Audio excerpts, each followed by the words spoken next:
Ya ilahi, ya ilahi, ya ilahi, ya ilahi.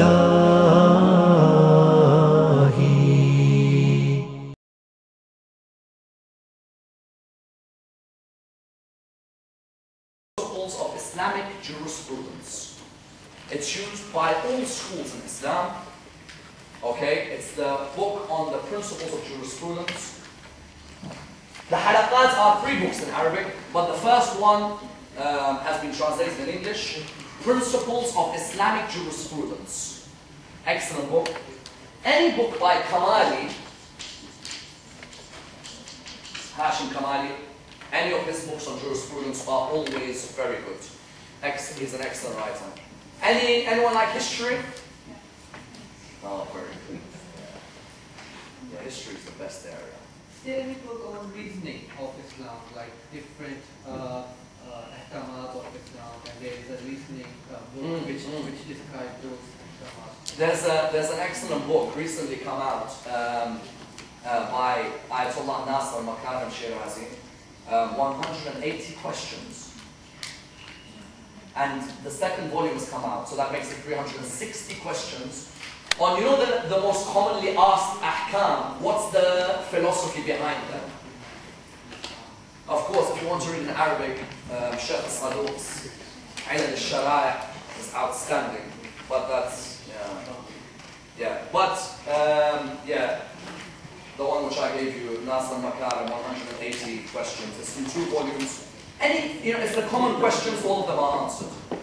Any historical area, a part of history which you want to learn more about, you just haven't read enough about?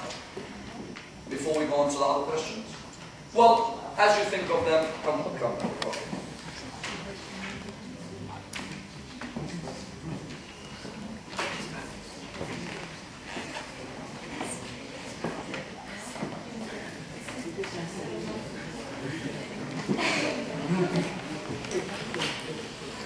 Okay. Question here, brothers and sisters. For children of young age, under 7, Islam teaches us to treat them like a king. And after 7, to become strict with them. Are these two extremes cause problems?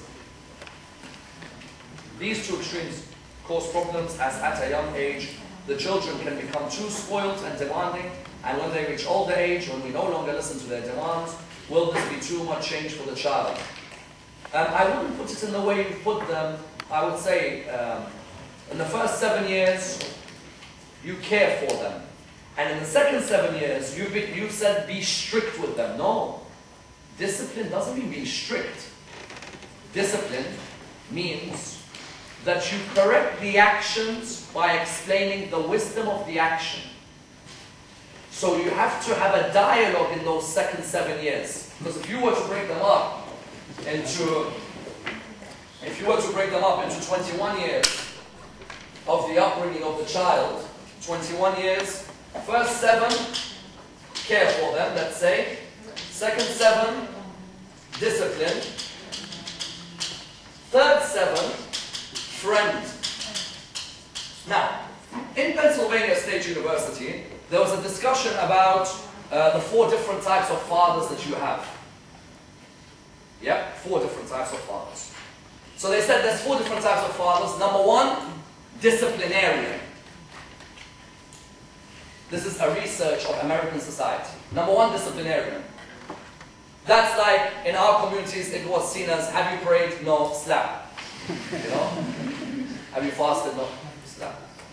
And so on. Number 2, the second type of father, disengaged.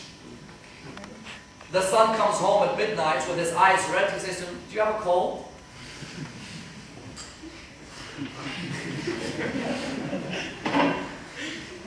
That's when you know he's very disengaged from what the substances are people smoke. Number 3, caregiver. When his son needs a shoulder to cry on, his shoulder is there. When he sees his son or daughter is down, he sits and talks with them. Number 4, playmate. His son enjoys football, he goes to watch football with him. his son wants to go somewhere on holiday, he's willing to go with him. That playmate is arguably, look, Islam, Rasulullah, 1,400 years before this psychological study, has already mentioned 3 of the 4. Care, discipline, friend. First 7, care. Second 7, discipline. Second 7 means discipline means what? Discipline doesn't mean I come and I hit them because they don't pray properly or they don't fast properly. It means in that period, I explain to them what is the reason behind the actions, both right and both wrong. Arguably, these two have to move in tandem with each other, discipline and friend. Because from 14 to 21, when psychological change is occurring, physiological change is occurring, the son needs a friend. He doesn't need a dad. He needs someone who's on the level with him. Let me give you an example. My dad, may God bless him, I remember he took me to the first football match we went together. And you know, I love Liverpool. And so he took me, don't have a problem. And so he took me to a match when I was 15 years old. Now, I think back to that day he took me, and I always think back and I think, the type of questions he was asking me on the journey to that match were questions where he knew that I was very suggestible at that moment. I'm going to watch a match.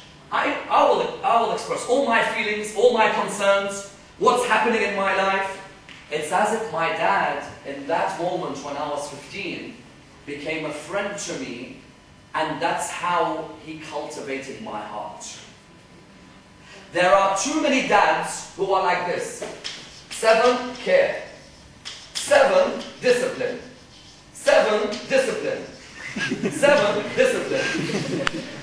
And I can keep going. Discipline, discipline, discipline, discipline. Relax. Calm down. If you've disciplined a person from the age of, if you've disciplined a person from 7 to 14, the reason these 7s will start coming is because we forgot the first one. So we're playing catch up. But if from 7 to 14 the discipline was there, from 14 onwards, become a friend to them. When you become a friend, he'll feel like speaking to you on issues which otherwise he would have kept hidden and somebody else would have cultivated his heart. So when someone here comes and asks the question, it's 2 extremes? No. It would be 2 extremes if it's care and discipline. But friendship came to do what? It came to bring balance between the 2 extremes. Okay? While the baby is in the womb, it is only the action of the mother that affects the baby. Or is it an equal responsibility of the father? Well, of course, as you know, the scholars are of the opinion that the upbringing of the child begins when? Who can tell me? Upbringing of your child begins when? At the age of 1, 2, 4, 15, when? The womb. The womb. Even before the womb. Intention. Quran. Rabbi habli min ladunka waliya. Yarithuni wa yarithu min al Yaqub. Rabbi habli min as-salihin. Zakaria, Nabi Ibrahim, Maryam's mother. This baby I'm going to give towards you. The upbringing begins, number 1, from the intention you have behind having a child. Is this child going to be an intention of devotion to Allah, or am I having a child for the sake of just continuing my lineage? The scholars say the highest level of spirituality. Ya Ilahi, Ya Ilahi, Ya Ilahi, Ya Ilahi.